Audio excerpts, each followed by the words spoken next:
Good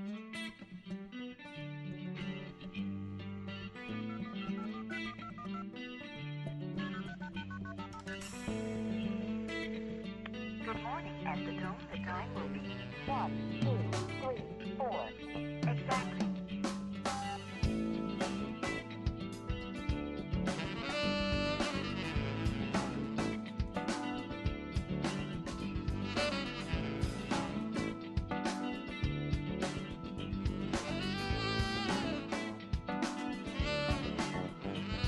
Woke up this morning without a warning. Words were still ringing in my head. It came, it seemed within my dream. A gentle voice, and this is what it said. Stop now, you got to stop and listen to what I say. Stop and feel that you've been missing.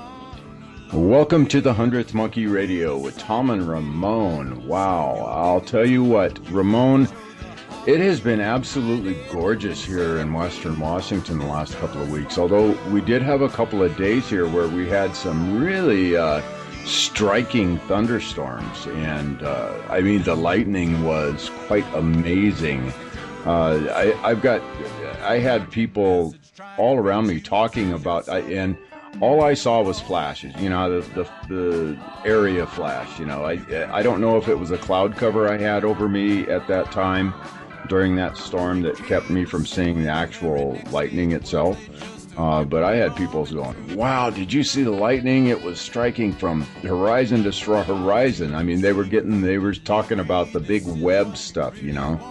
Not just the single bolts that come out, but the webs that spread all the way across the sky. Those, yeah. Yeah, and I guess this was, about 5 days ago when that happened? Did you go out there with a kite and a key? Oh, no, I did not. Actually, I've got a kite that I could try that's doing that next thunderstorm rolls through. But besides that, it's been absolutely gorgeous here. Mid-80s. This time of the year is why I love Washington. So, anyways. Oh my God, I am so loaded down with tomatoes. My garden is doing amazing. I went out and God, I must have picked, another gallon of just cherry tomatoes, and I have got tons and tons and tons of big tomatoes that looks like this coming weekend I am going to be canning. Again. It sounds exciting. Oh, by the way, we are recording this on August 18th of 2014, so just so you guys know. So what's up in Japan, Ramon? Oh, nothing much. Nothing happening here. Just keep moving along. No, I got some things in the news, and first I wanted to bring up, I was talking to my wife, and she was telling me some different situations that's happened here with not even with foreigners, with kids who are like half Japanese and being stopped by the police and harassed and stuff like that. And then I just turned to her and I said, it seems like this is such a racist planet. And it's funny, Deepak Chopra had put something on Facebook, and said something like, racism is a refuge for the ignorant. It seeks to divide and to destroy. It is the enemy of freedom and deserves to be met head on and stamped out. And it, Tom, you heard me talk about this, and not many people talk about this. It's such a racist planet, and it's getting to the point where we're not only doing it to each other, but now we're extending it outwards. Right. Right. Meaning towards the brothers from another planet. Right. Well, there's oh man, this is such a hard thing to really address and fix with wisely, because people don't quite understand, and the masses for sure don't understand the creative properties and power that each one of us have with just our words. And when we start using just the word racist, You put it out there, and it has such a negative charge with it. And we'll just like they'll go out and okay, we got to fight racism. Okay, we've got two negatives that we're throwing out there with our energy, and it's not doing anything to help the issue. So oh God, we just really need to. I think we need to rewrite our whole language, the whole structure of our language, and really start paying attention to how we are saying things and the way we say things. Because every time we do say something or put something out there, we are projecting into the cosmos. Oh, you're back. You probably missed everything I just said, didn't you, Ramon? That might be a good thing. So let me move on really quick. Okay. We want to get to our guest. So there was a Florida cop was arrested for refusing to remove his mask. He was just out there doing a silent protest wearing the anonymous mask, and it got to the point where someone would drive by and stop and have their mask and cape and join him, and he didn't tell them that he was a cop and stuff like that. So he was like, they were saying that it's against the law. He was saying no. If there's a law in Florida where it's basically to stop Klan members from wearing the mask and stuff like that, but the law was so vague that he was saying that there has to be an intent behind the mask. So there's a law there that says you can't wear a mask in public.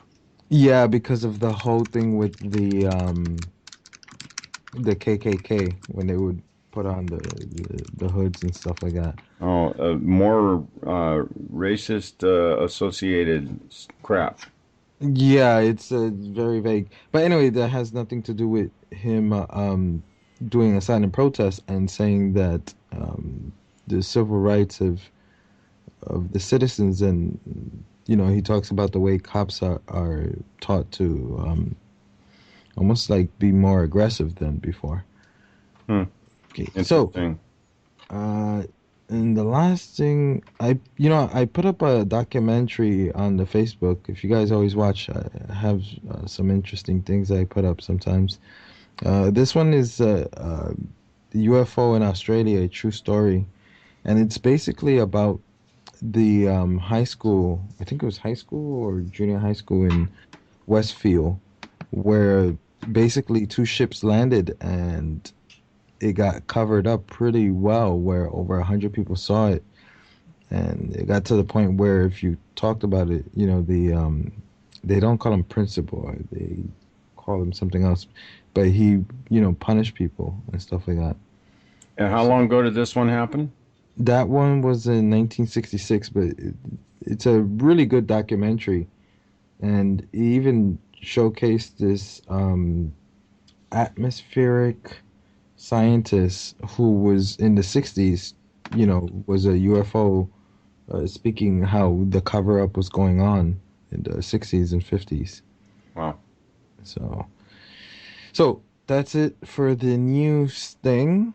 Real quick before we get off into our guest, Ramon, have you seen any of the news on this kid that got this black kid that got shot by the police here?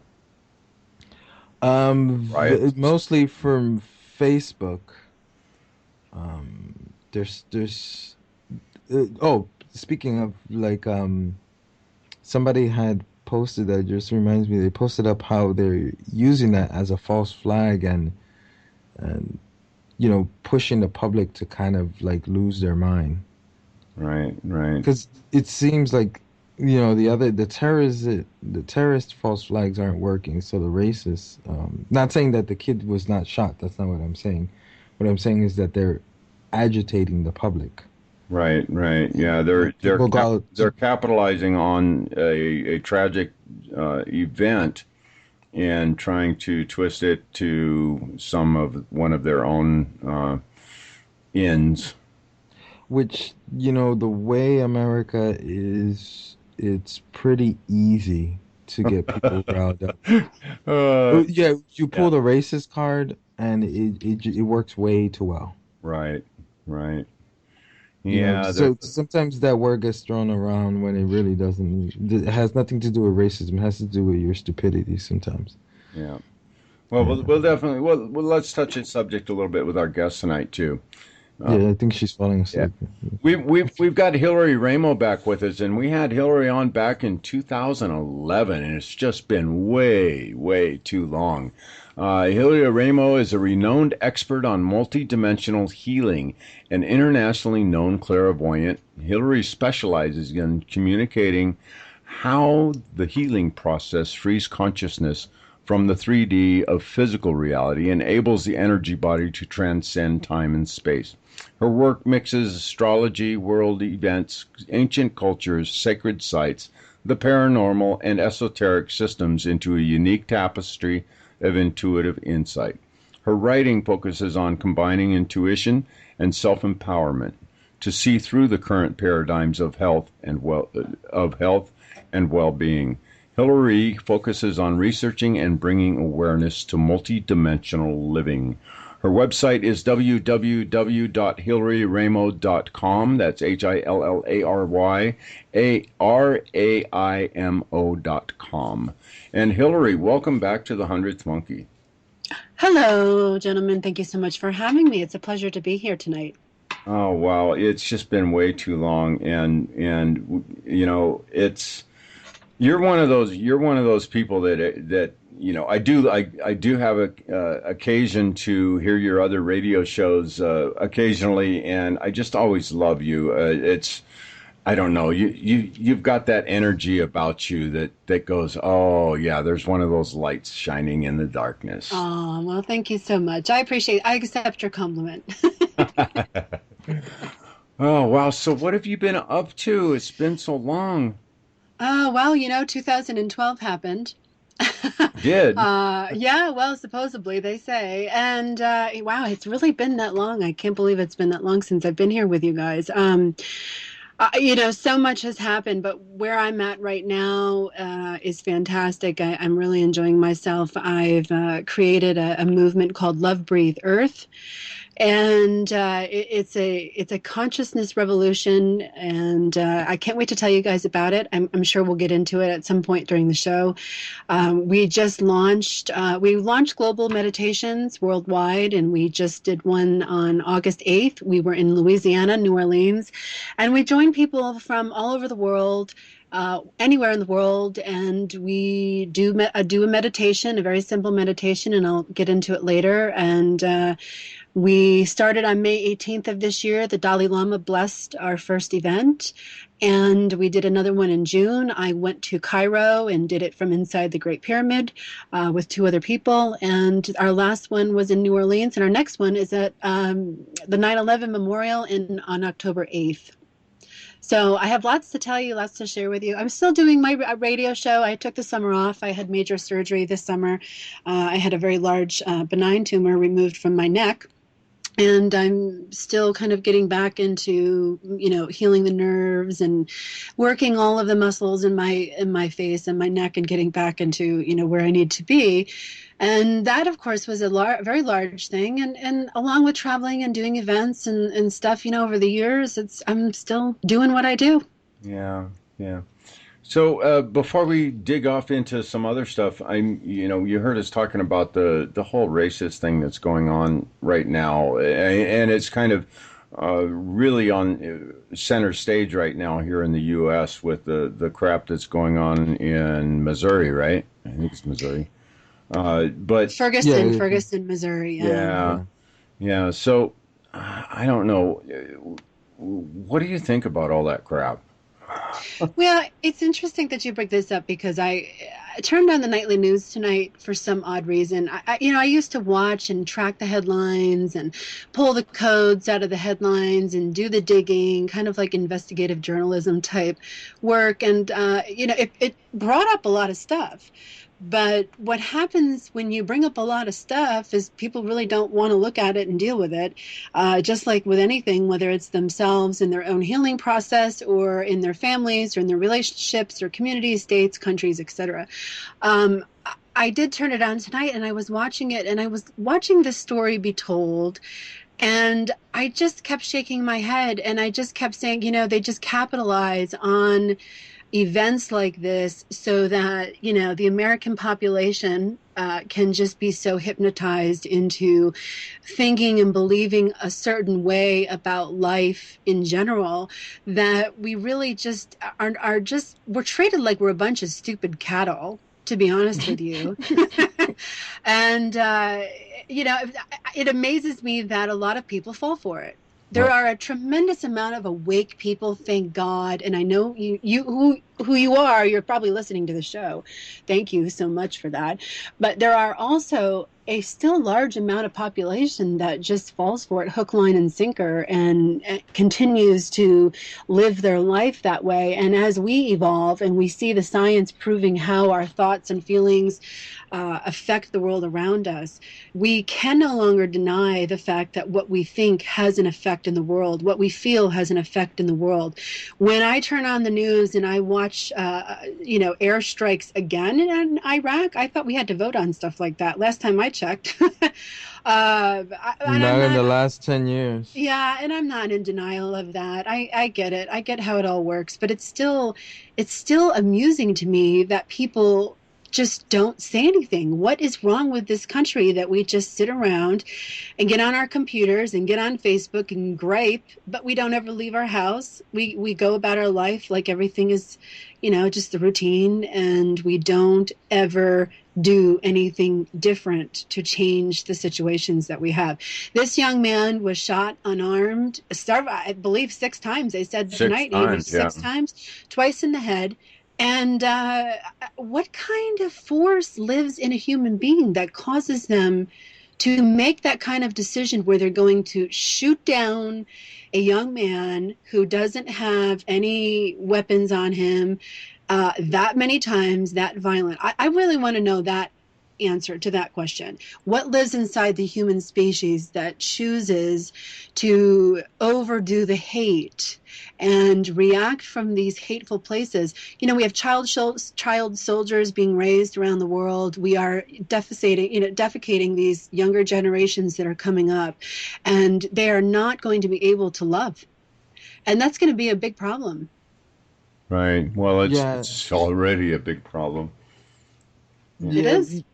Around the world, because it's not only an America thing. I mean, it's a worldwide thing. I had to laugh at this because there's a group where my parents are from, Dominican Republic, that are KKK members, and they're like my complexion, and I'm laughing I have to laugh at them because I'm like, if you met a real KKK member, they wouldn't even accept you. So what are you doing? Like, that's the kind of mentality that our planet has. But at the same time, there is so many people waking up and getting past that.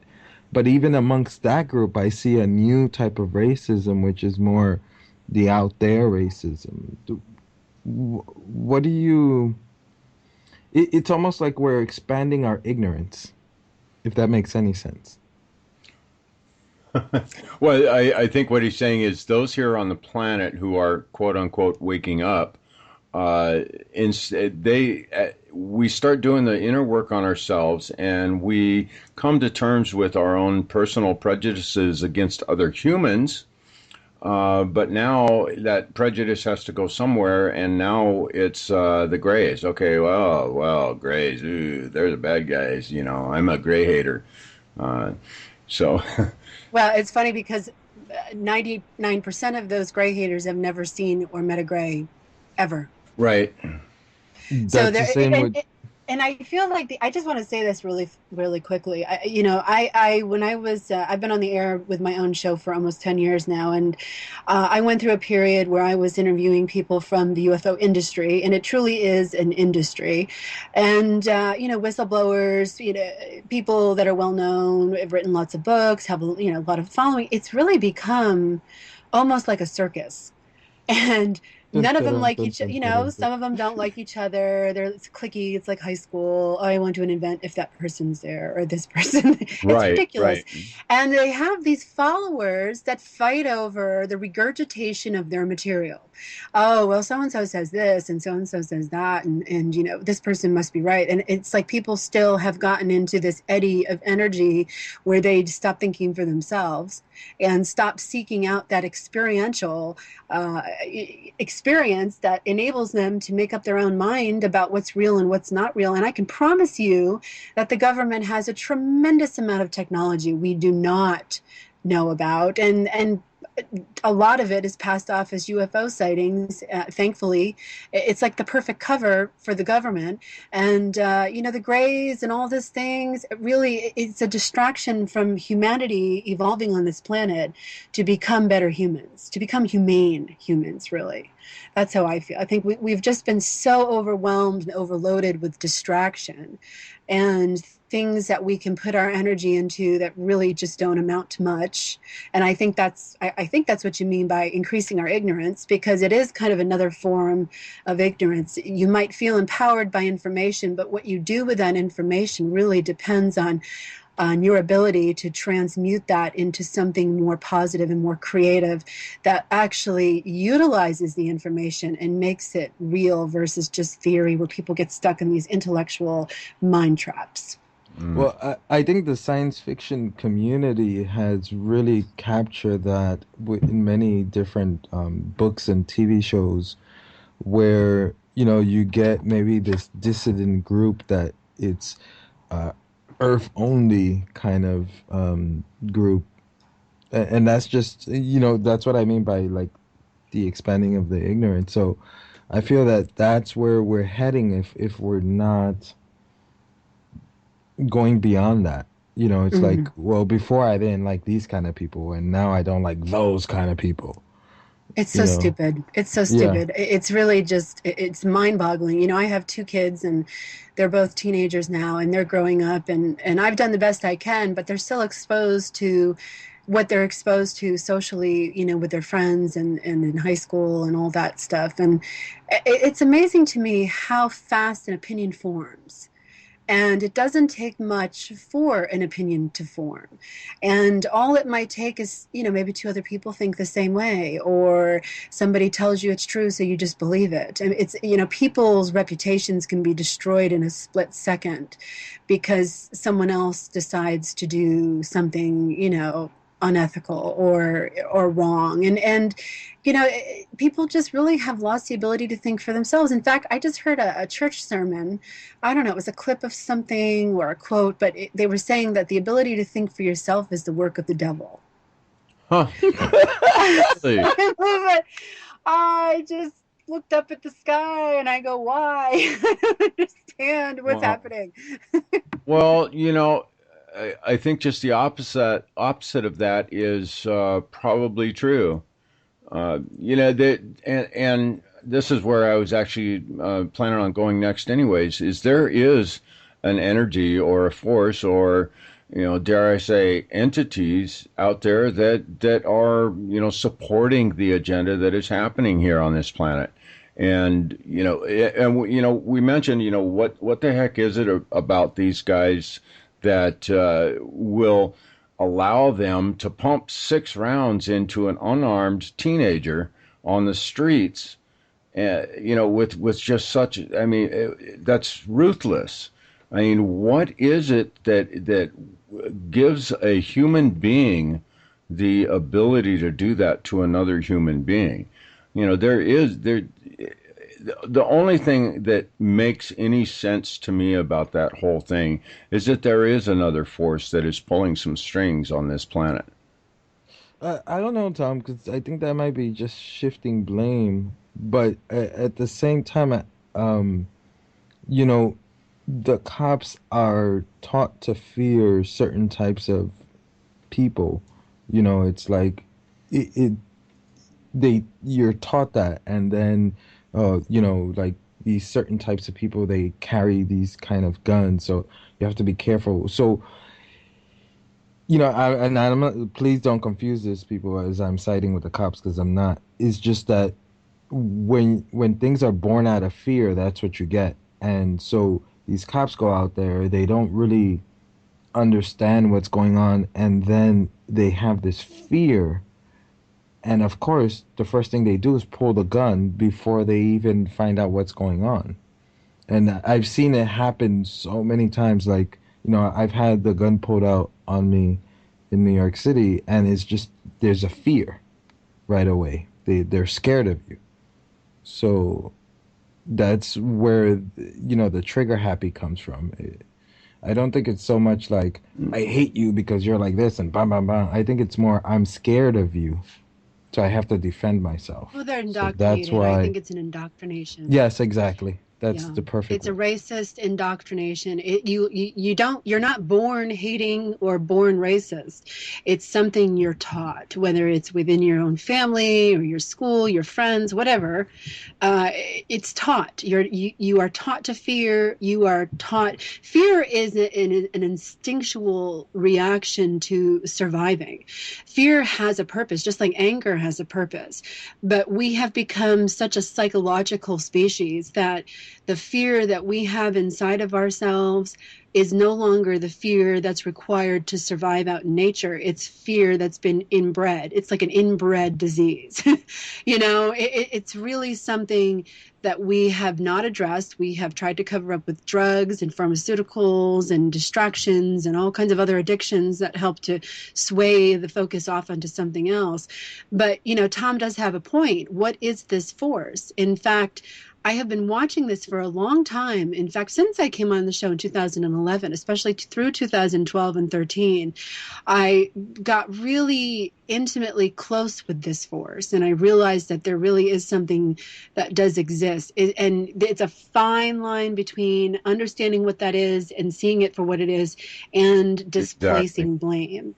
Exactly. So you have to be really careful. You have to be able to discern the difference. And that's really difficult for people. Where I'm coming from is a place of recognition, not a place of blame. I mean, I'm trying to call a spade, and not say, the spade is bad because it's black. You know, I'm not going there with it at all. But there is definitely an energy there and a force there that is having a heyday here on planet Earth. I mean, Yeah, it's the good versus evil thing, you know? I think it's the Right. good versus evil, right. honestly. There's definitely a force, like just think of any habit you have that might not be the best of habits. It could be something simple, like you just eat too much ice cream late night or something, or you know, something heavier. But when you try to shift that, it's something comes up in you that's like no, no, no, and fights it. And I think that's what you guys are talking about, and that does exist. There is something that feeds off that energy when, you know, off your bad habits and stuff like that, off your hate and fear and depression and stuff like that. And when you're trying to shift that mindset, you feel the pushback, and sometimes it's overwhelming.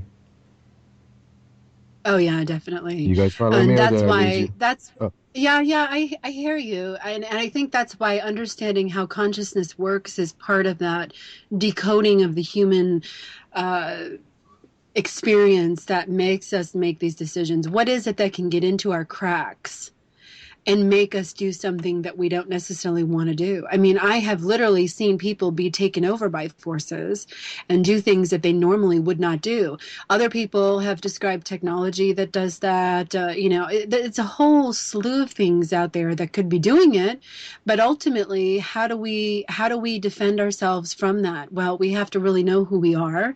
We have to come from a heart-based place. We have to reconnect to nature. We have to understand that we are part of the living living biosystem, that biodynamic living is something that we have come so far away from that people are just so disconnected. They have no concept of what's a sentient being and what's not. Or, they just don't understand anything. They think it's all fun and games, and they don't take it seriously. And then there are the ones who have done a lot of work, have really gone into alternative therapy, done all kinds of different modalities, and have had their awarenesses awaken to that sensation of ultra connectedness that we really are. And once they get into that state of mind and that state of consciousness, they can no longer do harm to other things, other living things. They think before they act. And when their cracks are tested or that force comes around, they recognize it for what it is, and it's not able to get in. And I think that this is in history of what we've seen, in some arenas call, different names and different things along the way. But it really is a kind of energy that is rampant. And I'd like to point out Dr. Emoto's work with the water crystals and how he would apply vibration and words and intention to water crystals and they would change.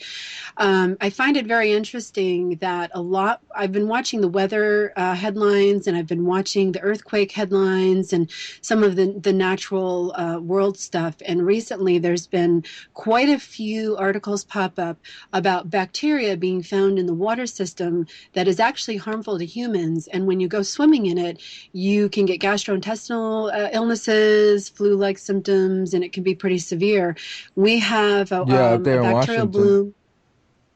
Yeah, Washington. We have one here in Lake George, New York. I was just in Virginia Beach a few days ago, and we were watching these incredible thunderstorms over the ocean that were webbing all over, for hundreds and hundreds of miles.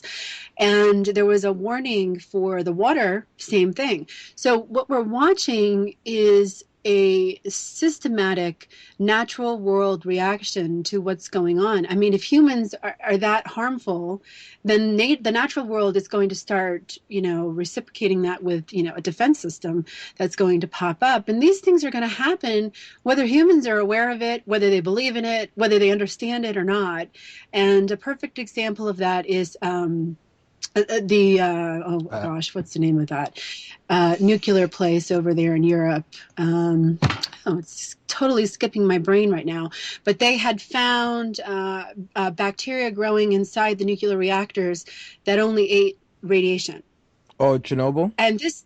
Yeah. Chernobyl, thank you. Yeah, and this was a really big discovery. A really big discovery. And you know what it says to me when I read it is that the natural world will often come around and counteract the things that are done that cause this unbalance. And why haven't we taken that bacteria and put it over into Japan? Why haven't we taken that bacteria and put it into places where we know the radiation levels are extremely high in the world?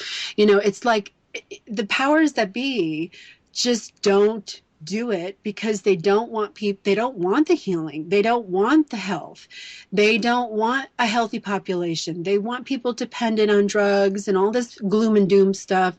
And but still, regardless of all of that, nature is still creating these things to counterbalance. She's going to renormalize herself. Right. When you look at California right now and the drought that's happening over there, we have a very, very clear picture of how the water is leaving the West Coast.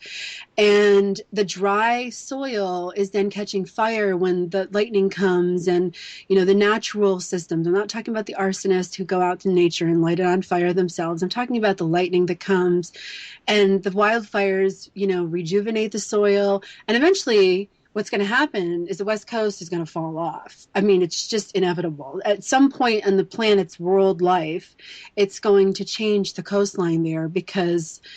Is it because of the radiation that's coming? I don't know. Whatever the reason is, you have starfish dying off in massive populations all along the West Coast. You have bizarre weather happening all over the world. You had monsoons. We had a monsoon here in Albany. We had cars underwater last week, and I've grown up here. I've lived here my whole life, and I have never seen that happen. Yeah, I was surprised even with Sandy, but I have to, because I feel that even though sometimes it feels like we're taking 5 steps back, I do feel that we do take some steps forward. And One of them was that I don't know if you heard about this, Hillary, was the India recognizing dolphins as being non-human person, and That was a that just made beautiful me so event. yeah, that made me so ecstatic when I read that because I was like, finally, you know, other people are seeing what I saw. It's just not, us crazy people saying that they're, you know, uh, other people are also seeing it. So that's one Well, it example needs to happen of a on bigger huge step scales. forward. I'm sorry? It is. It is a huge step forward. It needs to happen on a planetary level. You know, we need all countries to get involved. The thing is that the Earth is really not a bunch of separated countries. It's all one land and one system. And the people, most humans on the planet look at the planet as segregated, separated countries, and that's just the way that the world is, right? Well, the boundaries that man has created between countries and all this other stuff, the boundaries really don't exist. They really don't exist when it comes to the real world. Man's world, they exist. In man's world, they are there. But in the natural world, they laugh. Right, It's right. like there's no country borders. There's no state borders. It's just it's silliness and everything. We really need to train the human brain to see the planet as a whole operating system instead of a bunch of segregated places that are determined by different laws that man makes. So that's how I see it. Hmm. Yeah, that'd be just thinking about that, that would be a huge step in healing our consciousness, our this collective consciousness, if the borders went away. I mean, even when we're talking about racism, these borders reinforce that sort of thing. Mm-hmm. Let's just drop all the borders Yeah, and because become planet Earth. I I mean, see really. I mean, that and then happening. you have the ones. Yeah, Hmm. Go ahead, yeah. Hillary. There seems to Well, be I some just, kind of I, you time know, I, delay. Well, there was just another border shooting that they reported tonight. Another person was killed, much like the one in Ferguson, and it brought up that issue. I was watching that story go across my screen, and I said, this whole border thing, the boundaries, the rules, and all of these created landscapes that humanity can create for themselves to give them a sense of power and control and order really. I mean, how do you move forward as a human species when you have to constantly, correct yourself when you're trying to open up yourself? You cannot be an evolved consciousness and always have to go back and put your wings back in, fold them back in every time you walk through an airport or whatever. And personally, I get it. Idealistically, it would be wonderful for people to start to explore how that would feel for them if they really didn't have rules.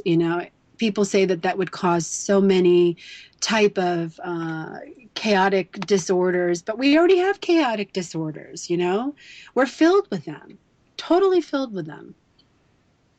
Anyway, I'm going to go on a long spiel about that if you don't stop me because it's one of those things, guys, where I can, I have spent so much time going into these different conspiracy type topics, and I know we were talking about this before the show.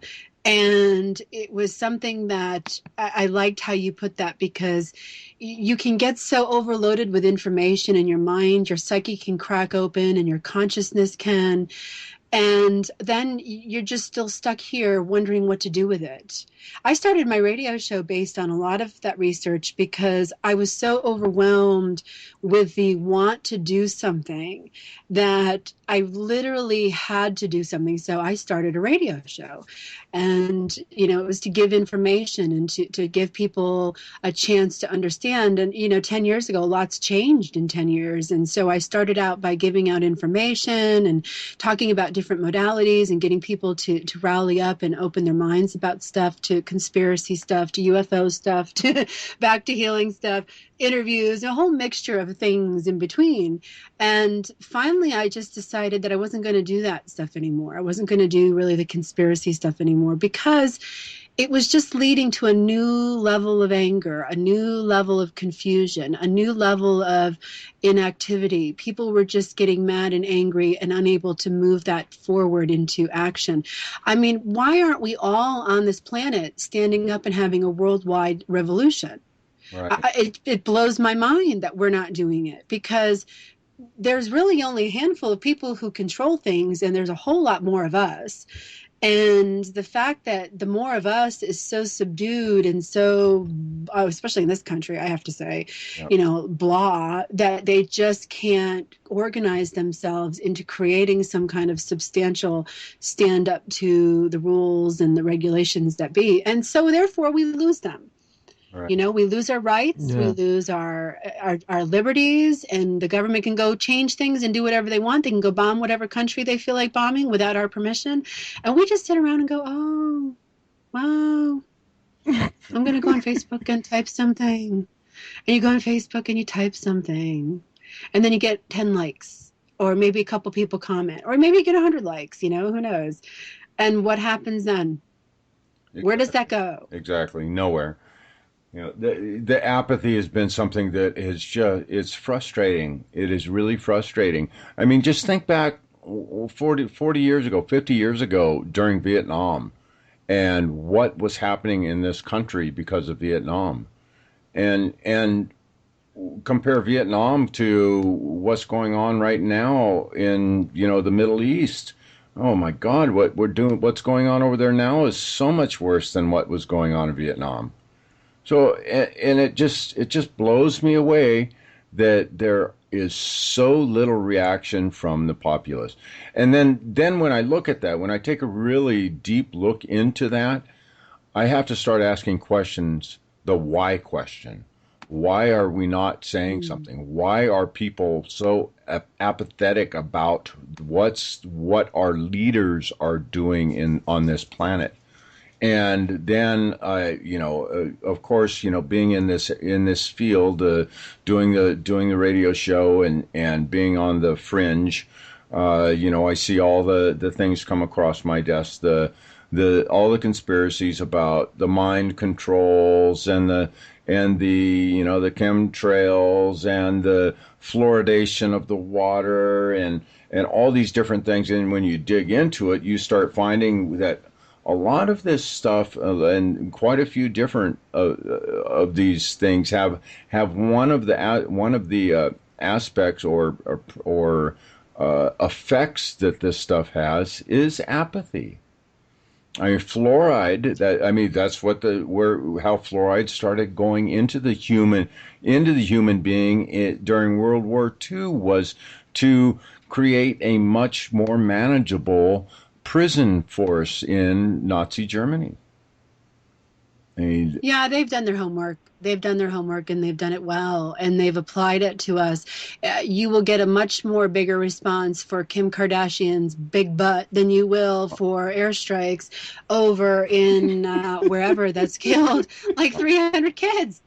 I mean, it's amazing to me. It's just it's absurd. It is absolute absurdity. It's amazing to me. You cannot go to any grocery store here in New York and not see pictures of her big butt all over the magazines, and everybody's going crazy. It's like we are so worked over.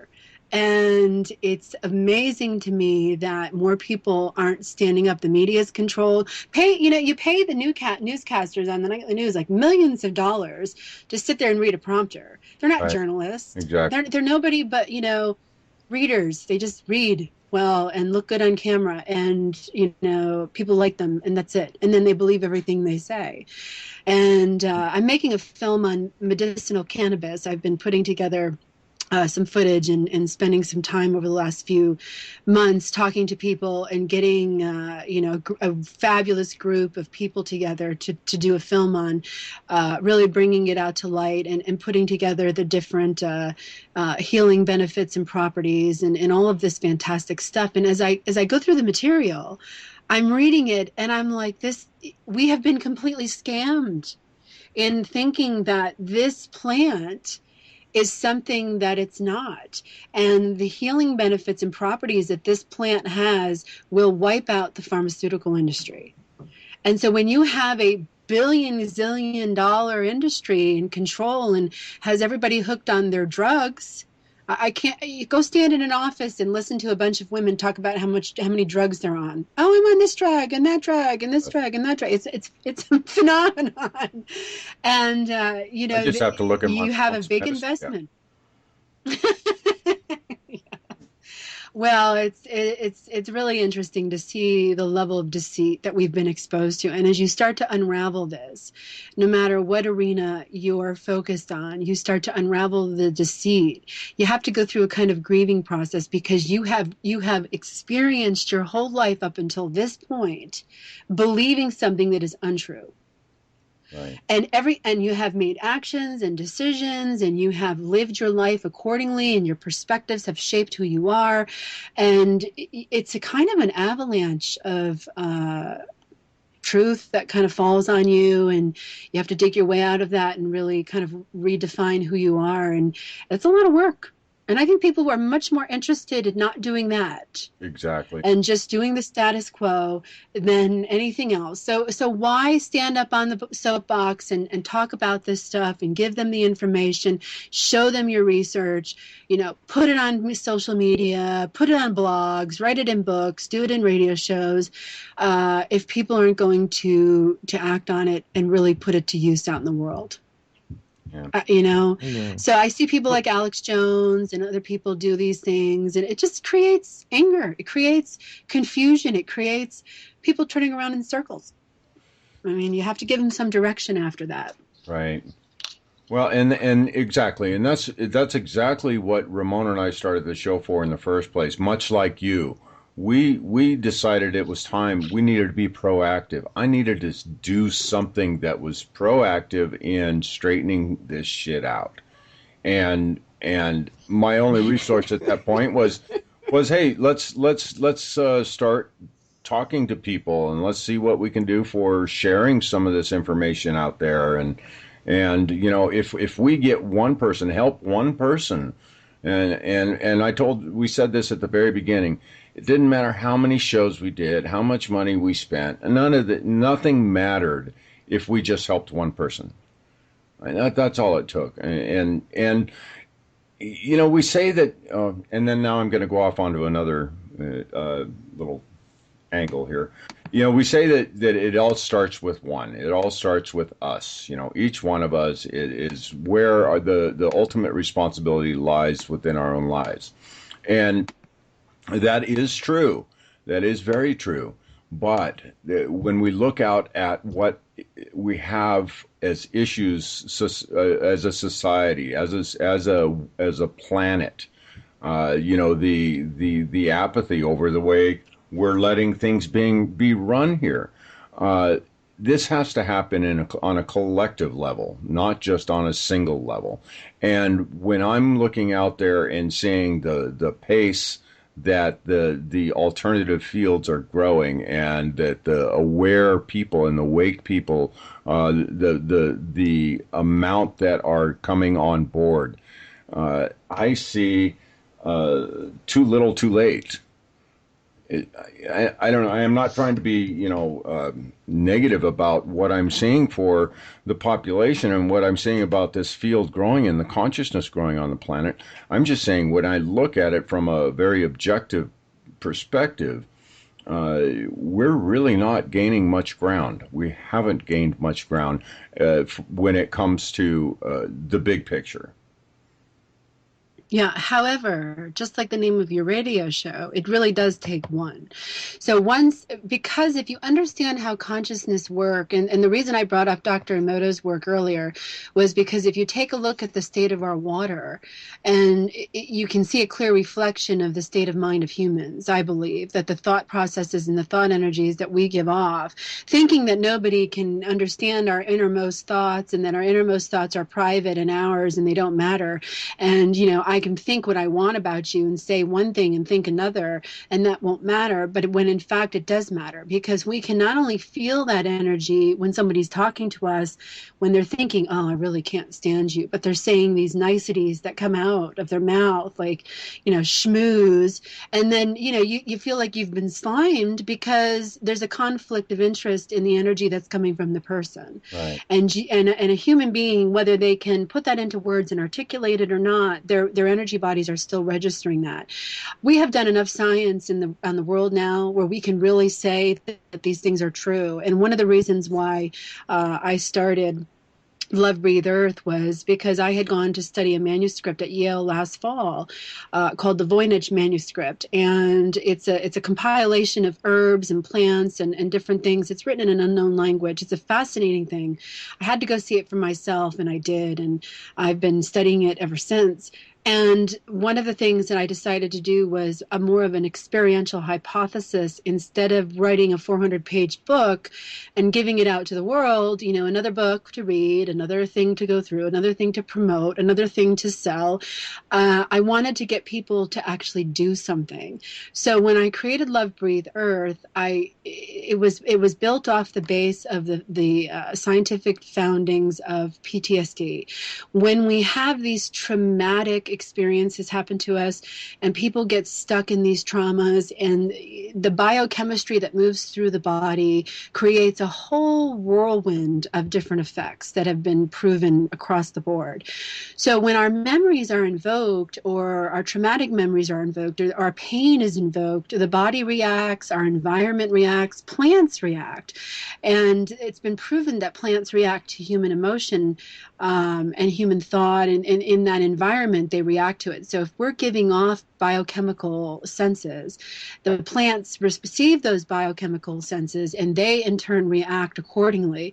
And if they fear, plants actually fear. So if they feel like, their neighbor is being uprooted and ripped apart because you need to put a bird pond there, they're going to feel that chemically in the air, because the plant that's being uprooted is going to release chemicals not only in the air but through the fungi systems in the roots. And so all of the plants around it get a heads up as to what's going on. It's the most sophisticated and durable and sustainable communication system that we have. We can learn a lot from it. And the plants will then release their own chemicals, or kind of prepare for defending themselves from being ripped up out of the ground. So you could put some pavers in right there and make it like a pretty walkway or something. And then so we have this intense reaction that happens. So if this is the case, what happens when we intentionally invoke love? Okay, the emotion of love.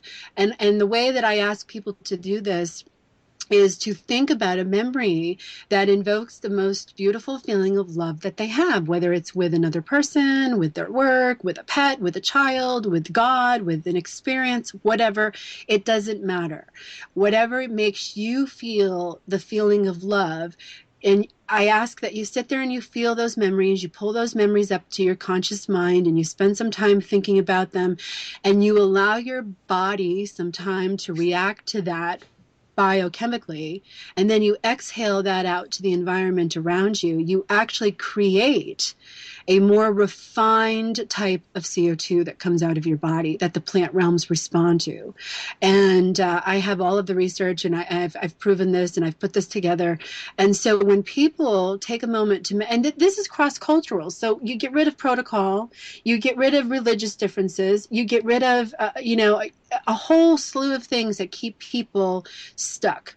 and the outside world around you responds, and it's simple, and it's something that really does work, and it creates an awakening inside of your body cellularly all the way through your systems, because we know now that we hold memory in our cells. We know now that trauma can take hold, but so can love. And it's amazing how many people struggle with that kind of, what is love? It doesn't matter what you think love is. Whatever you think love is what love is. So maybe, Ramon, it's your wife, or, a special moment that you guys have had, or something. It doesn't matter. It's personal. And you would sit there and you would invoke that, and you would let your body create that, and put off those chemicals to the environment around you.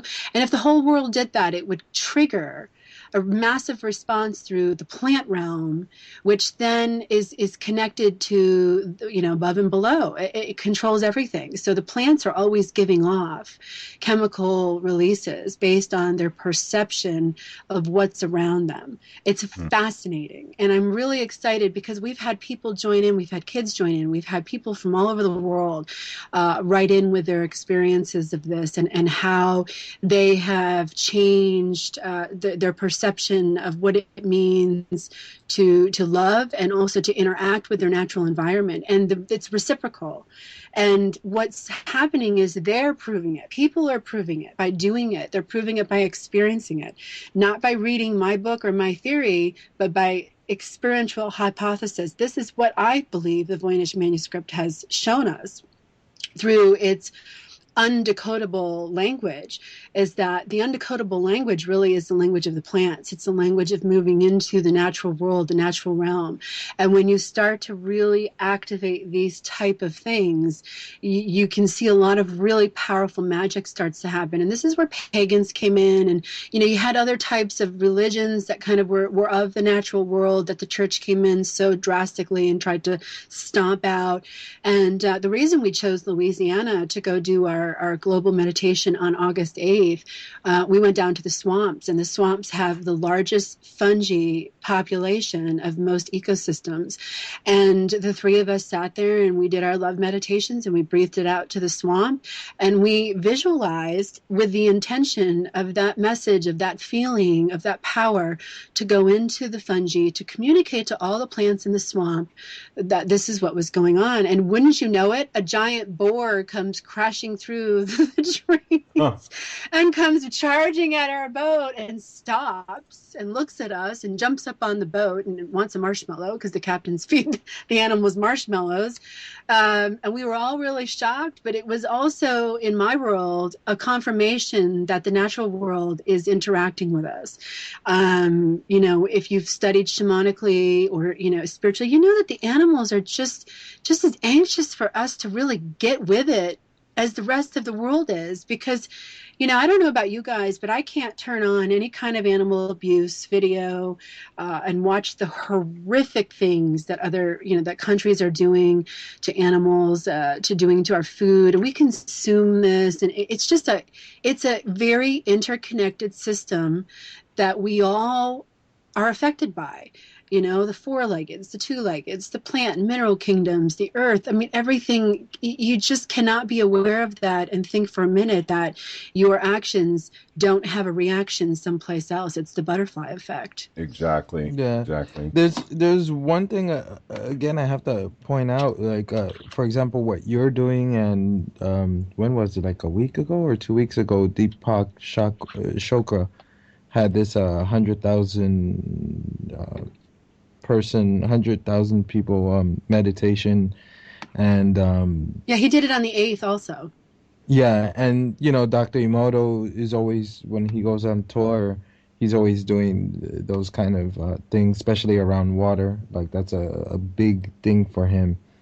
And like, he showed that, I think it was in the 90s during the first Gulf War, when they started bombing Iraq, he saw a reaction in the Tokyo water. Right. I think it was the Edogawa River, or I'm not sure which river it was exactly, but it showed a huge reaction. And I'm seeing more and more groups putting together these meditations. I mean, ever since me and Tom started the show, I've seen so many meditations. And my question to you is, in the people that we've surrounded ourselves with, or that are attracted to us to talk to us, even a stranger on the street, how have you seen them change in the last 10 years since you started the radio show? How have I seen strangers change?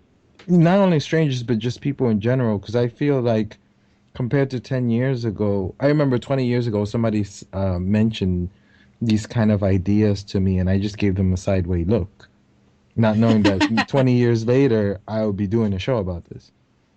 Isn't that amazing? Yeah, You know, so, it's like that seed was planted inside of you simply by that interaction. It was a synchromistic type experience. And, you know, when I look around and I meet people and I look around the world now. I mean, when I first started my radio show 10 years ago, Reiki was like, ooh, what's Reiki? Now everybody's a Reiki master, and surgeons have Reiki, you know, practitioners on their teams, and you see them in hospitals, and it's all over. And Oprah and Dr. Oz, his wife, does it, and all this thing. It's amazing to me. I've been very inspired in some ways by the growth that I have seen, but I also think it's because my own growth has changed. I've changed, and you know, over the years of being exposed to so much information, having weekly conversations with fabulous people who just, you know, open my mind and continue that forward, partnering with people that are very, you know, advanced in their consciousness and doing co-creative efforts out in the world with people who, you know, do the same thing. It's been very enlightening for me on a personal level. I've changed a lot. So when I go out into the world, I see a lot of change because I've changed. And I think that's the key. It's like, you've changed, Ramon, because you've been exposed to the same thing. You know, you do these radio shows, you do the consciousness work, you know, but you're right. You know, when you started, you would look at somebody sideways, and now you'd be like, oh yeah, I understand exactly what that means. And you would probably surprise somebody by saying that. Oh yeah, I get that. I totally get that. And what I really follow now faithfully is synchronicity. I have really just surrendered my life to synchronicity. So if something shows up and there is a sign that's synchronistic for me, I always pay attention, because those things cannot be manipulated. They cannot be faked. They cannot be, you know, because your signs, what would be a synchronistic sign to you, it's not privy to everybody. Sometimes it's more personal than it is, you know, oh, everybody knows what this is. You know when something's for real synchronistically because it means something to you specifically. And what I try to teach now with my clients, I have people that come and study with me. I have some programs where they can work with me one-on-one. And that's what I start to teach them, is how to access the world of synchronicity so that they don't miss these quantum universal keys from the universe that allow us to open up and access these levels of mind that are really fascinating. I just saw the movie Lucy when I was down in New Orleans. I saw it with the friends we were staying with and my sister, and it was fascinating to me. Have you guys seen that yet? No, I never heard of it. You never heard of the movie Lucy? They don't have that in Japan? No, not yet. What's it about?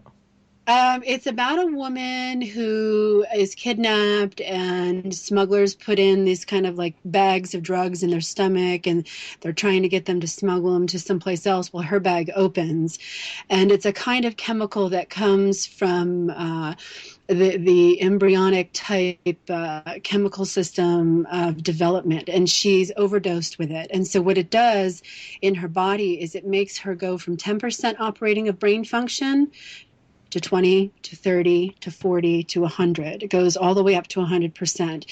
And it shows what that means, how that would look, how that would change a person's interaction with people, with phenomena, with information. And it's fascinating. It's a fascinating movie.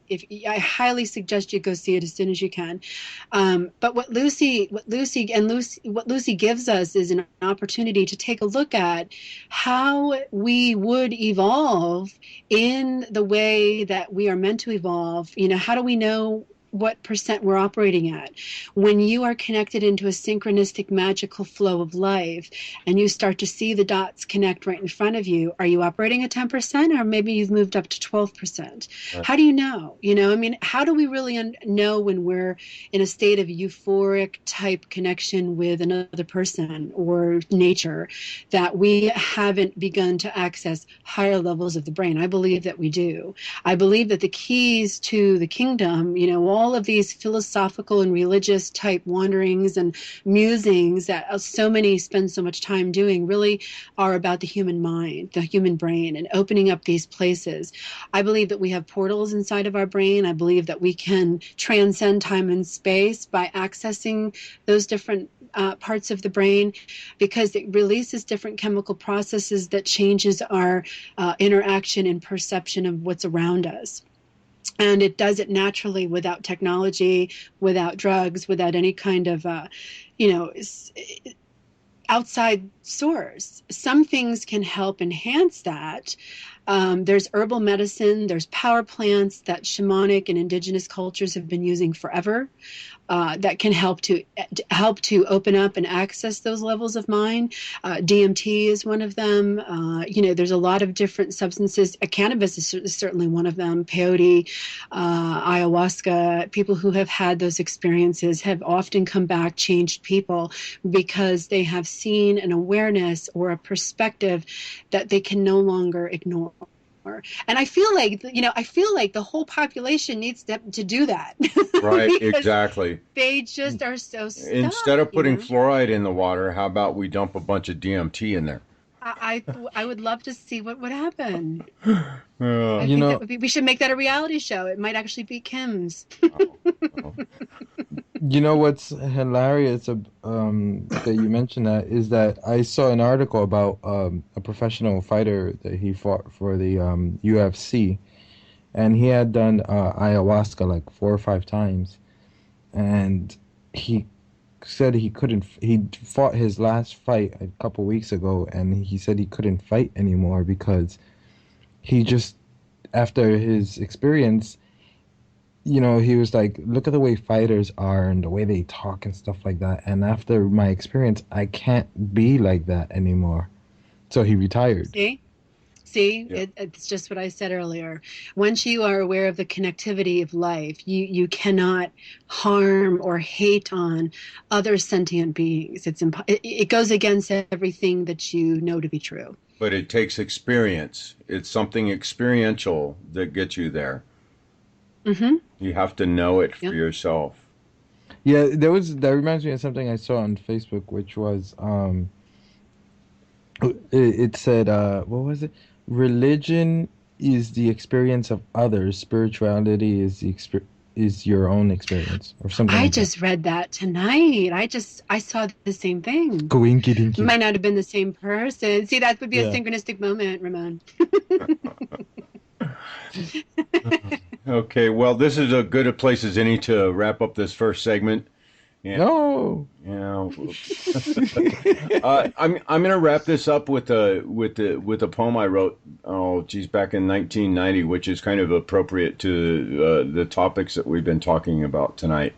Before I read this, HillaryRaimo.com, guys, pop on over there and check her out. And if you want to, if you're listening on one of the other medias out there, the YouTubes, the Vimos, the iTunes, or wherever this happens to land, then pop on over to the 100thmonkeyradio.com, and we have all the second hour stuff there. So hope to see you there.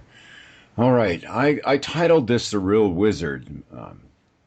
Inside each one there lies a force, a creative genius which guides our course. With steady desire and persistent heart, he takes his place and plays a part. Whether high or low, who can know? His place in life he will show. Patient eyes and discerning ears, he sorts out truth, discarding fears. Through miles of travel on different roads, little by little the picture unfolds. The key was hidden within a dream, to learn an ancient language, it seems, to shape and mold the waking dream. And we'll see you guys in the next hour. condemnation without investigation is the height of ignorance. The love you deny is the pain you carry. Namaste. You've been missing along the way. Put aside your petty fight, serve your dignity. You've got to show the heart that you've been hiding and set it free. There's just one door, the world gone wrong. We all need love, and if the cure for one is the cure for us all, there's an urgent message trying to reach you. Excuse yourself and pick up the call. You gotta pick up the call. It came the same way the very next day. The words they just kept on coming through.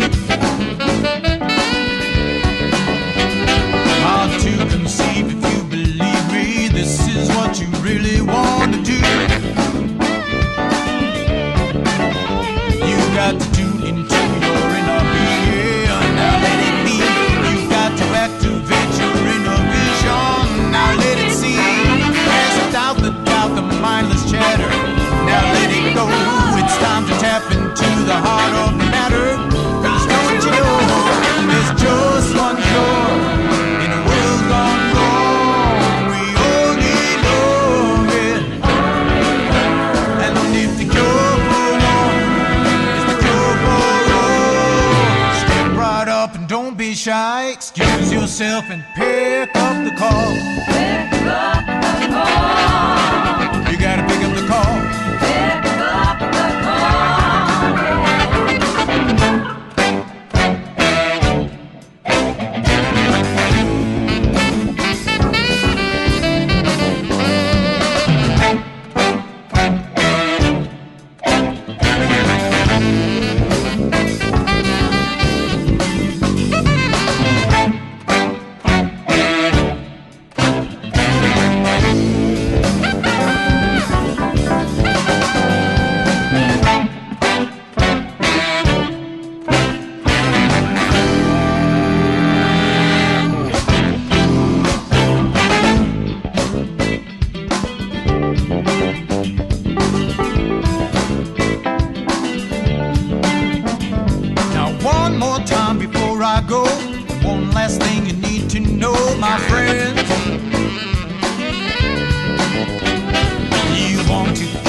Complicated, it's really all quite simple in the end.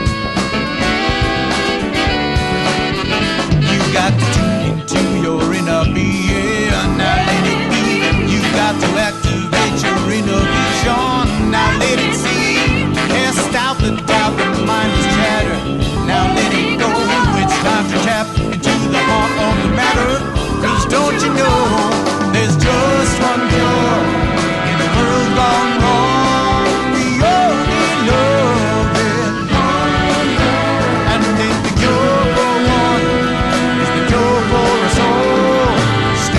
Up and don't be shy. Got to look yourself right in the eye. There's a magic moment trying to meet you, an urgent message trying to reach you. The phone is ringing off the wall, so pick up the call. You gotta pick up the call.